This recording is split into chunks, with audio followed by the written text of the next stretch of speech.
আমার কাছে অনেকগুলো কালার নিয়ে রিকোয়েস্ট ছিল যে কিভাবে আমি এটা করি ওটা করি। তো আজকে আমি অল্প কয়েকটা কালার নিয়ে আপনার সাথে শেয়ার করলাম, বাকিটাও আমি আস্তে আস্তে শেয়ার করবো। তো প্রথমে এখানে মেরুন কালার করেছি। মেরুন কালারের জন্য আমি বেশি পরিমাণে রেড কালার এবং অল্প একটু কালো মিক্স করে নিয়েছি।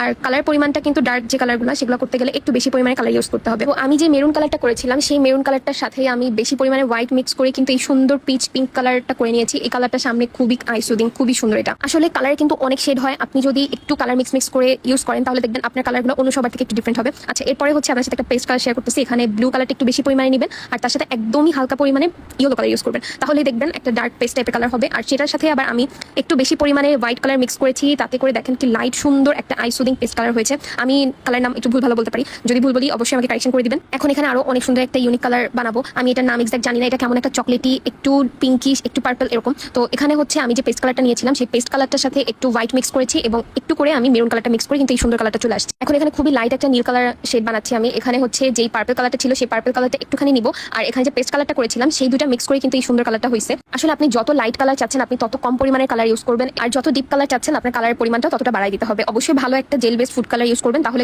আপনারা যারা বলেন যে ক্রিমের মধ্যে একটু বেশি কালার ইউজ করলেই ক্রিমটা গলে যায়, তাহলে কিন্তু সেই প্রবলেমটা আর হবে না। তো এখন হচ্ছে এখানে একটা অলিভ কালার শেয়ার করবো। এখানটা আমি বেশি পরিমাণে ইয়েলো কালার নিয়েছি এবং আমি আমার যতটুকু ডার্ক চাচ্ছি কালারটা সে অনুযায়ী ব্ল্যাকটা মিক্স করেছি। আপনারা যতটা ডার্ক চাবেন ততটা পরিমাণ ব্ল্যাকটা বাড়িয়ে দিবেন। এখানে হোয়াইট ক্রিমের সাথে আমি ওই অলিভ কালারটা খুবই অল্প পরিমাণে নিয়েছি, আর দেখেন কত সুন্দর একটা মিন্ট কালার হয়েছে। এই কালারটা কিন্তু খুবই আইসুদিং। আর এরপরে হচ্ছে অফ হোয়াইট কালার করবো। অফ হোয়াইট কালারটা খুবই ইজি, হোয়াইট ক্রিমের সাথে খুবই লাইট পরিমাণে ইয়েলো মিক্স করবেন তাহলে অফ হোয়াইট হয়ে যাবে। আর এরপরে হচ্ছে পার্পল, হোয়াইট ক্রিমের সাথে পার্পল কালার এবং রেড কালারটা মিক্স করবো। পার্পলের পরিমাণটা বেশি আর রেডের পরিমাণটা একটু কম, তাহলে দেখেন কি সুন্দর পার্পল একটা শেড হয়ে গেছে।